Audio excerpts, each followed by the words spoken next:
চাঁপাইনবাবগঞ্জ সীমান্তে border guard বাংলাদেশের পৃথক দুটি অভিযানে বিপুল পরিমাণ ভারতীয় অ্যাশকাপ সিরাপসহ শাড়ি, প্রসাধনী ও বিভিন্ন পণ্য জব্দ করা হয়েছে। পৃথক পৃথক প্রেস বিজ্ঞপ্তিতে বিষয়গুলো নিশ্চিত করেছেন 53 ও 59 বিজিবি কর্তৃপক্ষ।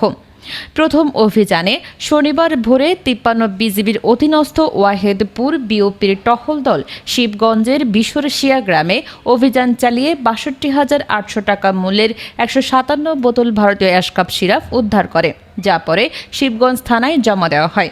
53 বিজিবির তথ্য মতে চলতি জুলাই মাসেই তারা অভিযান চালিয়ে একজন আসামি সহ প্রায় ৪,০২,৬০০ টাকা মূল্যের বিপুল পরিমাণ অ্যাশকাপ ফেয়ার ডিল সিরাপ ও মদ জব্দ করেছে।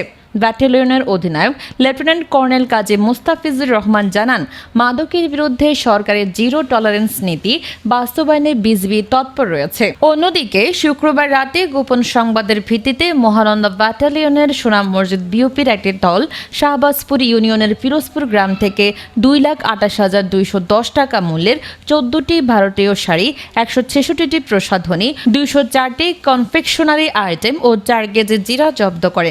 বিজিবির উপস্থিতি টের পেয়ে চোরা কারবারিরা পালিয়ে গেলেও মালামালগুলো উদ্ধার করা হয়। 59 বিজিবির অধিনায়ক লেফটেন্যান্ট কর্নেল মোহাম্মদ তাজুল ইসলাম চৌধুরী জানান, যুব সমাজকে মাদকের হাত থেকে বাঁচাতে এবং চোরাচালান প্রতিরোধে বিজিবির এই জিরো টলারেন্স অভিযান অব্যাহত থাকবে।